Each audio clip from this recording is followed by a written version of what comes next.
In the shadows of a city teeming with life and noise, there are tales that go unheard, secrets that remain buried, and whispers that echo through the empty streets, long after the crowds have fled. My name remains untold in this tale, for it is not the bearer of the name that matters, but the secrets he carries. I am a gravedigger by trade, a keeper of the city's darkest histories by fate. As I pen this, the candlelight flickers, casting ghostly shadows against the walls of my small, cluttered room. Outside, the streets of London wear the silence of the grave, a stark contrast to the chaos that once reigned. It's hard to believe now, looking out over the calm that has finally settled, that such peace could follow the horror and madness that consumed us. You see, not long ago, our beloved city faced a terror so profound that it nearly erased our existence. It crept upon us so quietly at first that we, lost in our daily toils and triumphs, remained blissfully unaware of the creeping death that had begun to take hold. But as the days turned to weeks, and the weeks to months, the signs became too grim to ignore. People I knew, people I had laughed with, shared meals with, they began to vanish, taken by an unseen force that spared no one. The rich, the poor, the young, and the old all fell like leaves in an autumn storm. As the city's gravedigger, it was my grim task to give them their final rest. Yet, in the depths of my labor, amid the freshly turned earth and the solemn tolling of the funeral bells, I stumbled upon a mystery so chilling, it haunts me still. It was in the hushed moments of the night, when the mist hung low and thick, that I first noticed that not all who were buried stayed dead. What I uncovered in those plague-ridden days has scarred me, shaping my life in ways I could never have anticipated.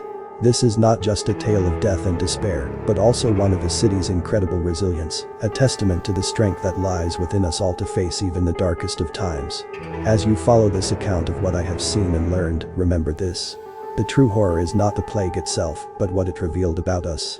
And with these words, I invite you to walk the eerie, plague-ridden streets of London by my side, through the overflowing graveyards and beyond, into the heart of a mystery intertwined so deeply with our own survival that it can never be fully disentangled. As summer waned and the leaves began their slow turn from green to gold, a subtle dread descended upon London. It started so gradually that at first, none seemed to notice. The bustle of the streets masked the quiet undercurrent of change, a sinister whisper beneath the carriage wheels and market cries. Yet, in my line of work, the signs were unmistakable, though I wished they had not been. Day by day, the number of funerals I attended began to rise. It wasn't alarming at first after all, death is as much a part of the city's daily rhythm as life. But the nature of these deaths sparked a concern that I couldn't shake.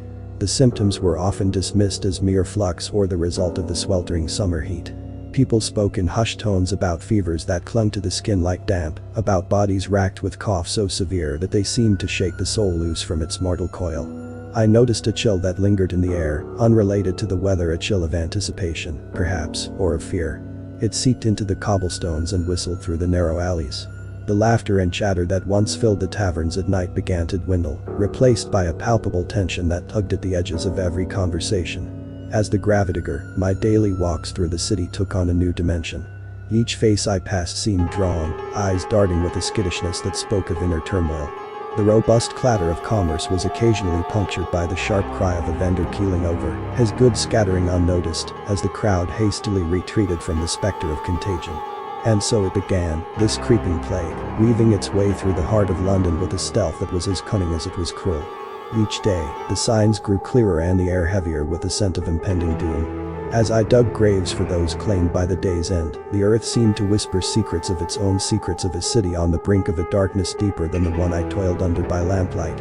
As the plague subtly infiltrated the bustling life of London, my daily routines, once anchored in the steady rhythm of the city, now danced to a discordant tune. Each morning, as I set out with my shovel and cart, the streets presented a tableau increasingly at odds with the past. Shops that had thrown open their doors with reliable punctuality now often remained shuttered, their owners succumbing to the invisible terror that stalked our alleys and avenues. I remember the early days when children played freely on the cobbles, their laughter a melody that enlivened the city. Now, their games were fewer, their voices muted and their circles smaller, as parents whispered warnings and pulled them closer indoors. The vibrant market squares, once bustling with trade from dawn till dusk, began to thin. Stalls lay abandoned, fruits rotting untouched, as wary citizens avoided the crowded spaces that had once been the lifeblood of our community.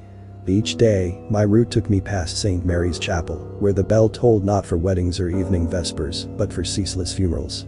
The queues of mourners grew longer, their faces masked not by veils of grief, but by cloths meant to ward off the miasma of death.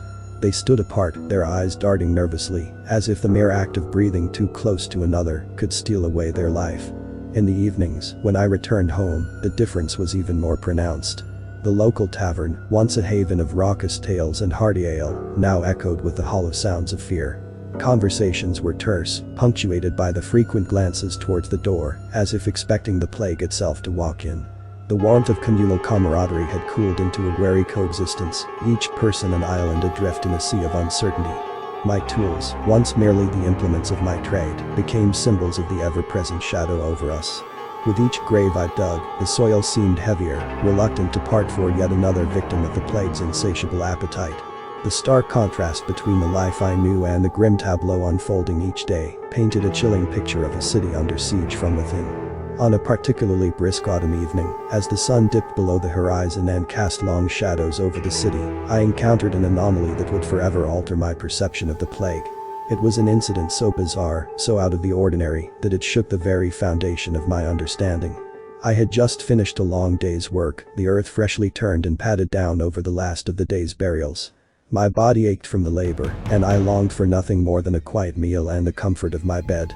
But as I prepared to leave the graveyard, I noticed something odd about one of the graves I had filled just that morning.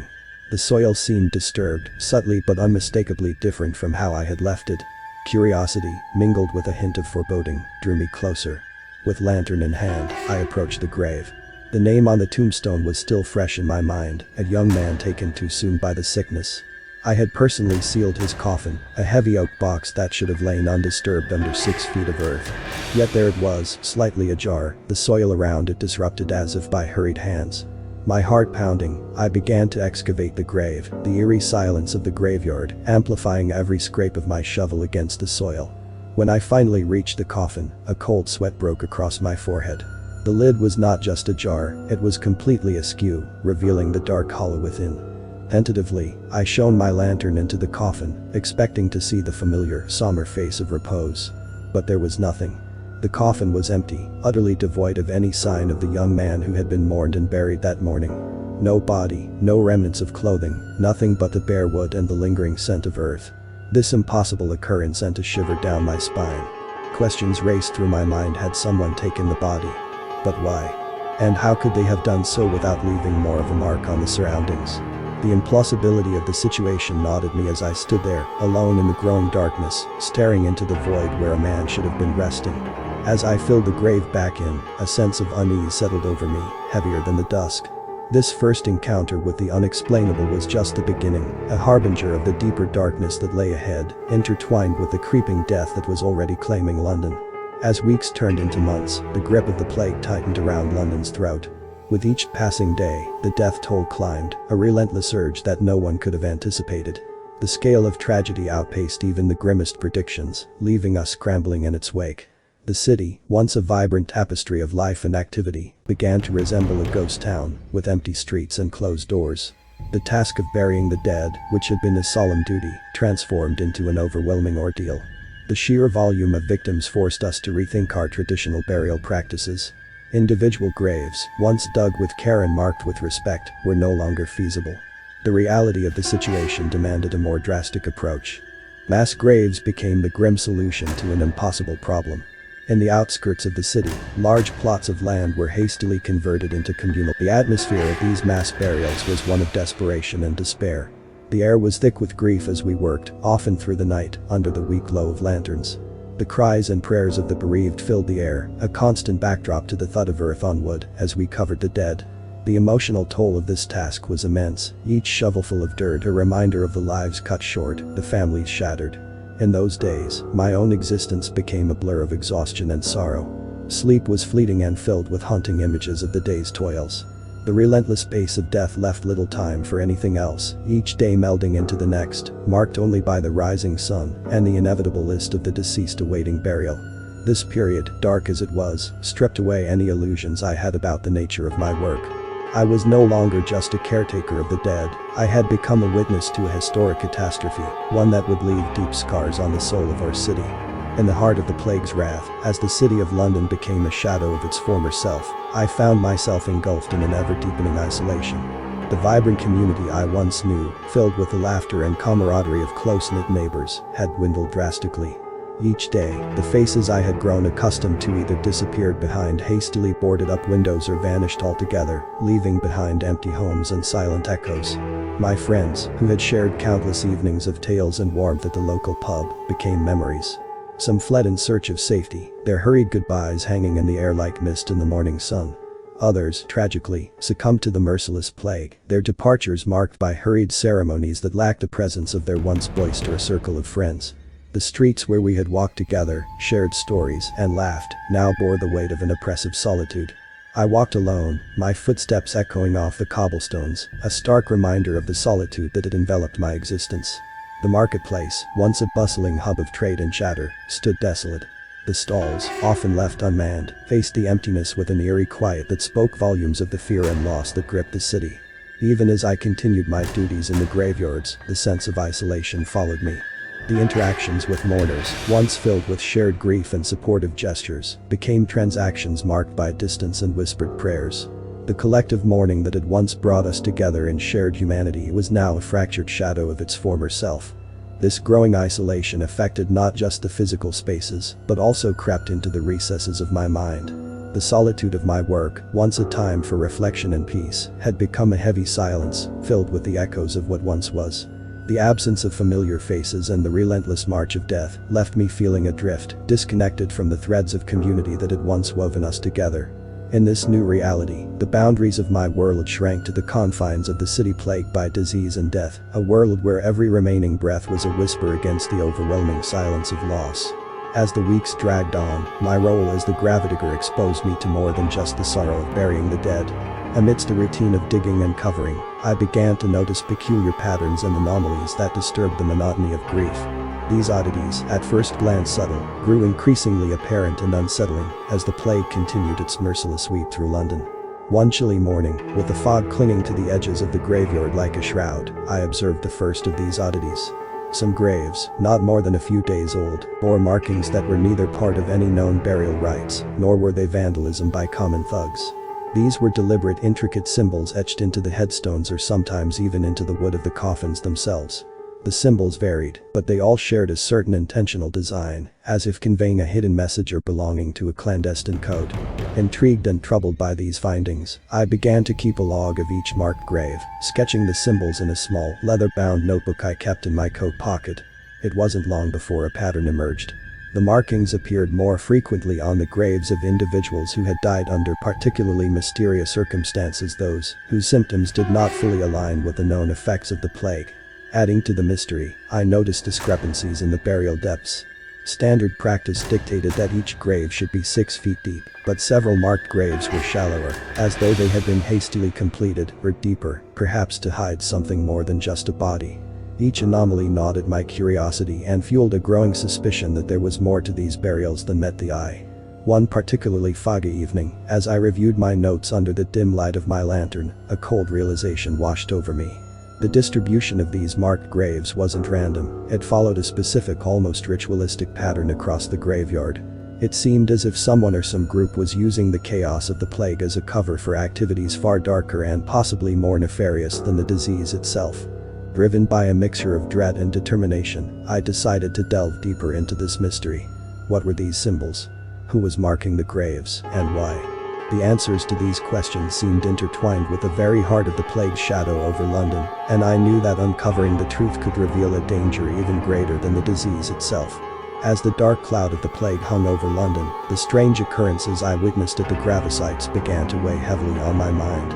Each day brought with it fresh horrors, not just from the disease that ravaged our city, but from the inexplicable mysteries that seemed to multiply around the burials. My nights became restless, filled with dreams haunted by the symbols on the graves and the unspoken secrets they held. With each passing week, my role as gravedigger seemed increasingly surreal. I found myself constantly looking over my shoulder, a sense of foreboding accompanying me as I moved from one grave to the next. The once familiar and solemn graveyard had transformed into a landscape of suspicion and unease. The whispering wind seemed to carry voices, and the rustling leaves mimicked the steps of unseen followers. My interactions with others grew terse. Conversations with fellow townsfolk, once a source of comfort in mundane news, now felt laden with potential threats. I scrutinized their words and gestures, wondering if they, too, were part of the mystery that surrounded the marked graves. Paranoia crept into my thoughts, making me question the intentions of everyone around me. Was the butcher lingering longer than usual at his window? Did the baker's gaze hold a flicker of concealed knowledge? This growing distrust isolated me further, encasing me in a shell of solitude and suspicion. Each mark on a tombstone, each irregularity in burial depth, intensified my anxiety. The notebook where I recorded these anomalies became my constant companion, its pages a testament to the escalating enigma. I felt compelled to guard it, fearing its loss or discovery could spell disaster for me. The very act of digging, once a straightforward task, now felt fraught with significance. Every shovelful of earth seemed to whisper secrets, and I began to dig with a frantic energy, driven by a desperate need to find answers, or perhaps to confirm my growing fears were just figments of my overwrought imagination. Yet, with every new symbol uncovered, with every odd burial noted, the reality of my eerie discovery cemented further. I could no longer deny that something malevolent was at play, weaving through the tragedy of the plague with a sinister purpose. My mind, strained to the breaking point, teetered on the edge of reason as I grappled with the shadows that encroached upon both the city and my psyche. During a grim autumn afternoon, as the sky was painted with the somber hues of twilight, I stumbled upon what would be a pivotal discovery in the unfolding mystery. My spade struck something harder than the packed earth, a sound different from the usual thud against a coffin. Clearing the dirt with cautious strokes, I uncovered a small, leather-bound diary, seemingly incongruous in its placement beside a newly interred coffin. With trembling hands, I retrieved the diary from its earthen bed. The cover was worn, the leather cracked, suggesting age and frequent handling. It was securely tied with a ribbon, almost as if its contents were meant to be kept from prying eyes. As I untied the knot and opened the diary, a sense of trespassing washed over me, but the urgency of my quest for answers steeled my resolve. The diary belonged to a physician, a name known to me from the whispers among townsfolk, a man reputed for his tireless work in the plague wards before he too succumbed to the illness. The entries were meticulous, a blend of medical observations and personal reflections, penned with a hurried hand that spoke of desperation and fear. As I flipped through the pages, under the dim light of my lantern, the physician's notes hinted at a deliberate act, a shadowy group using the plague as a cover for a larger, more sinister agenda. His last entry was frantic, filled with a resolve to expose this conspiracy, fearing that he might not survive long enough to do so. The entry ended abruptly, the final words trailing off into an unsteady scrawl. Holding the diary, a heavy realization settled over me. The implications of this discovery were profound. This was no longer just a matter of strange markings and peculiar burials, it was a conspiracy intertwined with the very plague that was decimating London. My role as a gravedigger had unwittingly placed me at the heart of this dark intrigue, and I knew that retreating from the path of discovery was no longer an option. The weight of the physician's unfinished quest now partly rested on my shoulders, compelling me to delve deeper into the shadows that lurked behind the facade of the epidemic. With the physician's diary as my guide, a map inked with words of urgency and dread, I resolved to trace the tendrils of the conspiracy that seemed to twine through the heart of the plague-stricken city. The fear that had shadowed my steps since discovering the first unusual grave marker now mingled with a burgeoning curiosity too potent to ignore. It was as if the secrets encrypted within the diary had awakened a fierce need to uncover the truth, no matter how perilous the path. Armed with this new resolve, I began to visit the sites mentioned in the diary, each marked with the same cryptic symbols I had seen on the graves. These clandestine visits took place under the cloak of night, when the city's eerie quiet provided a blanket under which to mask my movements. The streets, deserted and cloaked in fog, whispered secrets as I passed, my lantern casting long shadows against the ancient cobblestones. At each location, I meticulously documented any anomalies or further symbols that matched those in the physician's notes. My observations accumulated, forming a clearer picture of the grim tapestry being woven behind the visible facade of the epidemic. The patterns were undeniable, each discovery adding weight to the theory of deliberate intent, suggested in the physician's hurried scribbles. My nocturnal investigations did not go unnoticed. Shadows flickered at the edge of my vision, disappearing when I turned to look, leaving a prickling sensation at the back of my neck. The sense of being watched grew with each outing, yet it did not deter me. Instead, it fueled my determination to delve deeper, driven by the need to understand who or what might be orchestrating such malevolence amidst our suffering. Each clue I uncovered seemed to pull me deeper into a labyrinth of intrigue. The physician's diary had hinted at meetings and secretive gatherings, places where decisions darker than the night sky were made. Pinpointing these locations became my next objective, each step guided by a mixture of dread and an insatiable desire for answers. This journey, born from a combination of fear and curiosity, transformed me from a mere spectator of the city's tragedy to an active participant in a hidden struggle. It was no longer just about performing my duties as a gravedigger. It had become a personal mission to expose the shadows that moved with impunity through the plagued city, a mission I pursued with every ounce of courage I could muster. The depths of the city's catacombs became my reluctant refuge as I ventured further into the heart of the conspiracy. Armed with nothing more than a dimly flickering lantern and the increasingly tattered diary, I navigated the labyrinthine tunnels beneath London streets, where the echoes of the dead seemed to murmur through the cold stone walls. Night after night, I descended into these subterranean chambers, the air thick with the musty scent of decay and ancient secrets.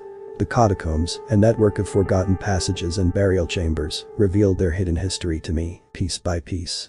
The walls, lined with niches that cradled the bones of long-gone Londoners, seemed to watch silently as I passed, a solitary figure haunted by purpose. In these eerie confines, I discovered caches of documents and artifacts that had been deliberately hidden away.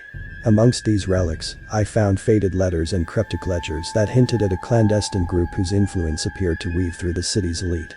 These documents, though cryptic, were meticulously organized, indicating a level of planning and secrecy that chilled me to the bone. Each clue I uncovered wove a more complex picture of the conspiracy. It was not merely a matter of random, isolated acts. There was a pattern, a deliberate manipulation of the plague's devastation for gains hidden deep within the shadows of power.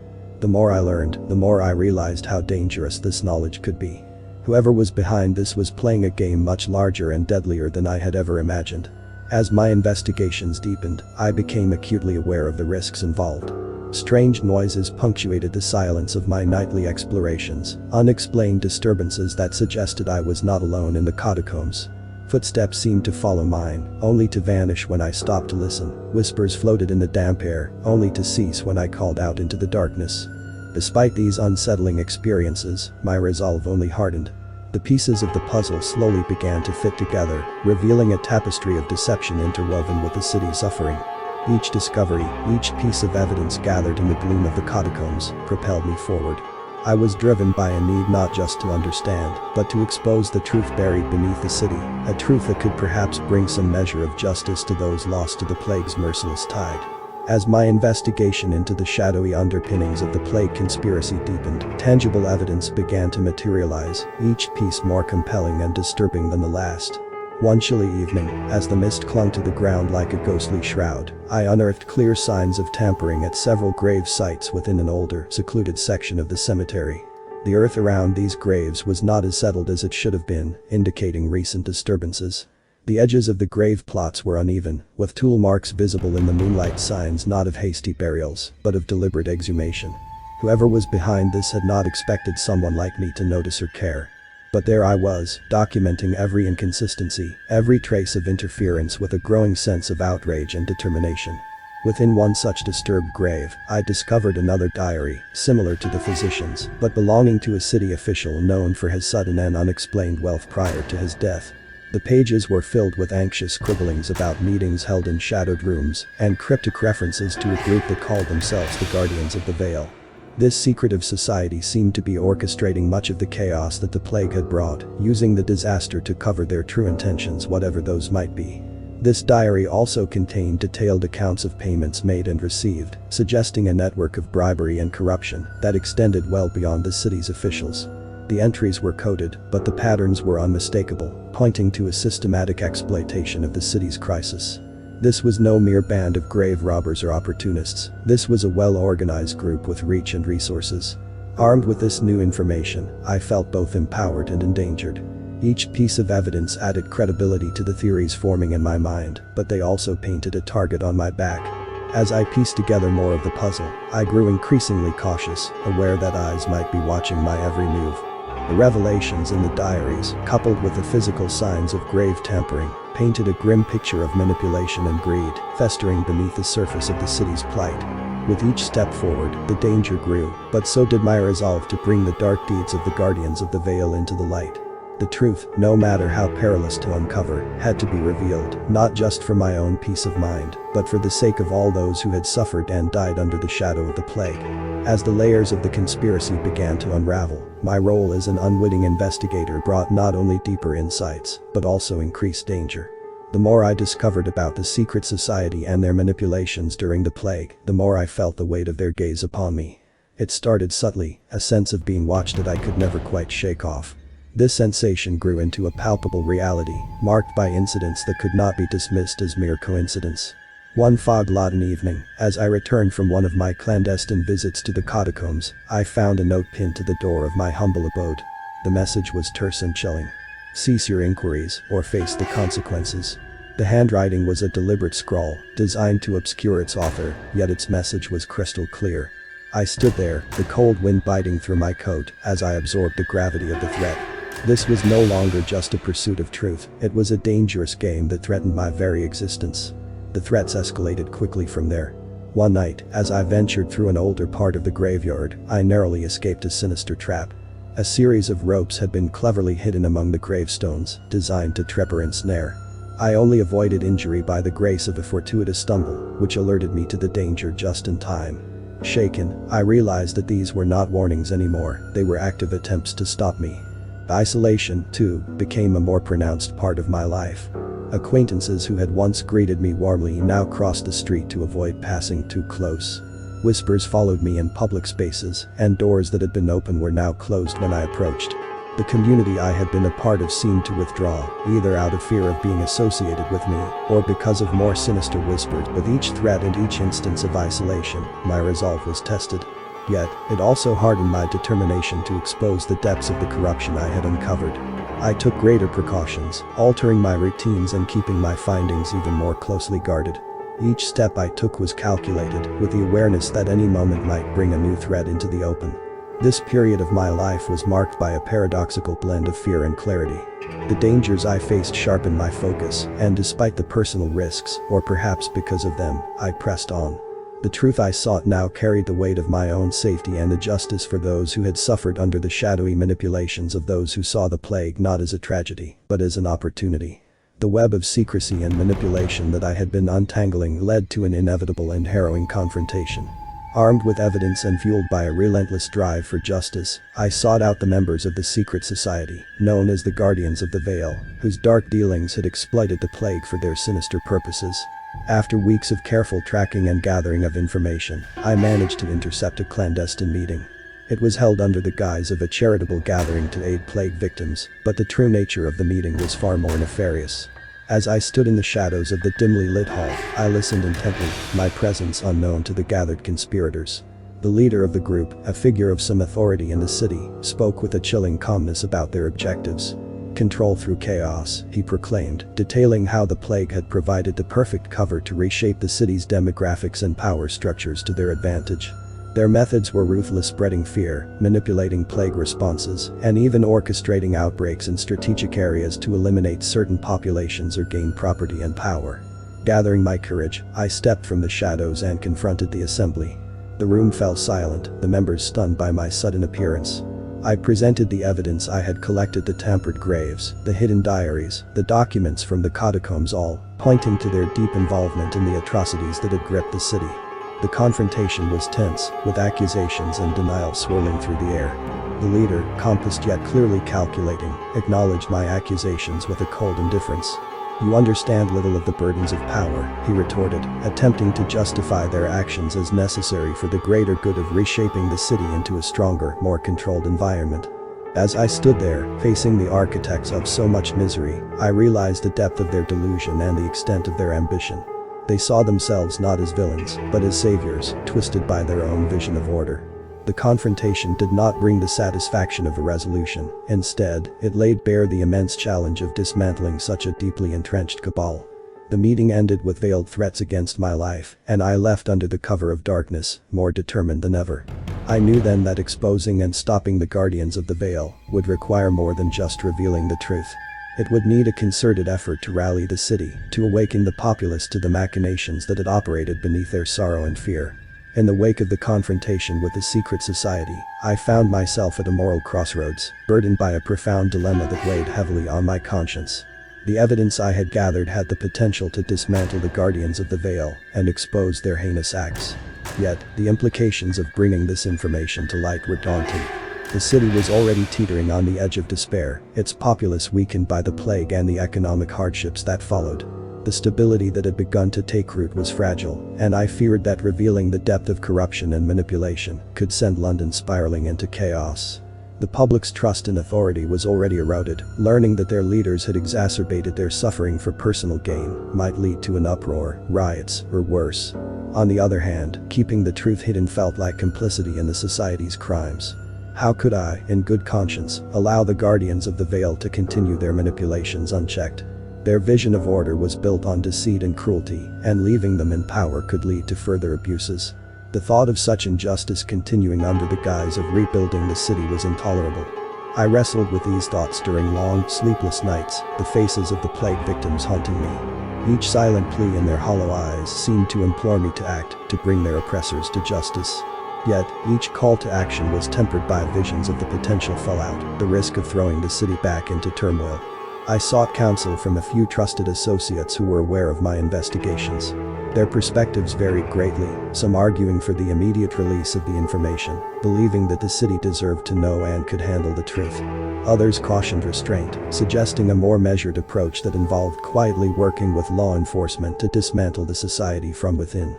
This moral quandary left me torn between my duty to the past and my responsibility to the future. The weight of either decision pressed upon me, a burden that was mine alone to bear. Ultimately, I realized that my choice would have to balance the need for justice with the practicalities of ensuring that London could continue to heal and rebuild. The path I chose would need to be as strategic as it was bold, ensuring that the revelation would lead to reconstruction rather than ruin. After many restless nights and deep contemplation, I arrived at a pivotal decision, one that would not only define my fate, but also shape the future of London. The moral quandary had been tortuous, but clarity finally emerged from the fog of uncertainty. I resolved to expose the Guardians of the Veil, but in a manner that would minimize the risk of chaos and maximize the potential for constructive change. I carefully curated the evidence, ensuring that the most damning and indisputable facts were highlighted. My strategy was to disseminate the information through multiple channels, gradually leaking it to the public, while simultaneously providing it to trustworthy law enforcement officials who were not under the society's influence. The decision to go public was executed with precision. I began by anonymously sending packages of evidence to various news outlets, along with detailed letters explaining the context and the necessity of careful, responsible reporting. To the police, I provided names and specific crimes, along with the locations of hidden documents and other physical proofs. As the truth began to seep into the public domain, the city reacted with a mix of shock, anger, and disbelief. Protests erupted in several quarters, demanding accountability and justice. The police were compelled to act, leading to a series of high-profile arrests that included some of the city's most influential figures. The public's reaction was severe but, thankfully, not chaotic. The controlled release of information allowed the community to process the betrayal in stages, preventing the immediate upheaval I had feared. On a personal level, the decision to expose the conspiracy came with significant repercussions. My identity as the source of the leaks eventually surfaced, making me a target not just for the remnants of the secret society, but also a figure of public scrutiny. My life in London became untenable. Threats loomed at every corner, and the very act of walking through the streets became a perilous endeavor. Ultimately, I was forced to leave the city I had called home for so many years. Relocation was a painful but necessary measure to ensure my safety. Despite the personal costs, I found solace in the city's gradual path to recovery and reform. The dismantling of the Guardians of the Veil marked the beginning of a new era for London, one hopefully built on greater transparency and fairness. My choice had reshaped my existence and the fabric of the city itself. The consequences were profound and far-reaching, but they affirmed a belief that had guided me through the darkest times. That truth, no matter how difficult, was the cornerstone of justice and recovery. In the quiet solitude of my new surroundings, far removed from the bustling streets of London, I often found myself reflecting on the profound ordeal the city had endured. The plague, with its shadow of death and despair, had been a merciless teacher, revealing the depths of human frailty and the heights of resilience. These dualities of human nature, our capacity for both profound evil and inspiring heroism, had been laid bare in the most harrowing of circumstances. As I pondered the events that had unfolded, it became clear that the plague was not just a physical sickness that ravaged the body, it was also a mirror reflecting our societal values and vulnerabilities. The crisis had stripped away the veneer of civility and order, exposing the underlying currents of greed and manipulation by those who sought to profit from the pain and chaos. Yet, amidst these dark revelations, there were also luminous examples of courage and selflessness. Neighbors helping neighbors, strangers sharing scarce resources, and the tireless efforts of those in the medical fields who risked their lives to care for the afflicted. These reflections brought me to understand that the true measure of a society is not how it thrives in times of peace and prosperity, but how it responds to crises and challenges. London, scarred and tested by the plague, had eventually emerged not just as a survivor, but as a testament to the indomitable spirit of its people. The city's ability to rebuild and reform in the aftermath of such extensive manipulation and suffering was a powerful affirmation of human resilience. Furthermore, my personal journey through the heart of the city's darkest days had left an indelible mark on my soul. The weight of the secrets I had unearthed and the decisions I had made were a constant companion, mingling with my thoughts and shaping my outlook on life. I had witnessed firsthand how the pursuit of power could corrupt absolutely, but I had also seen how the quest for truth and justice could redeem and heal. These reflections often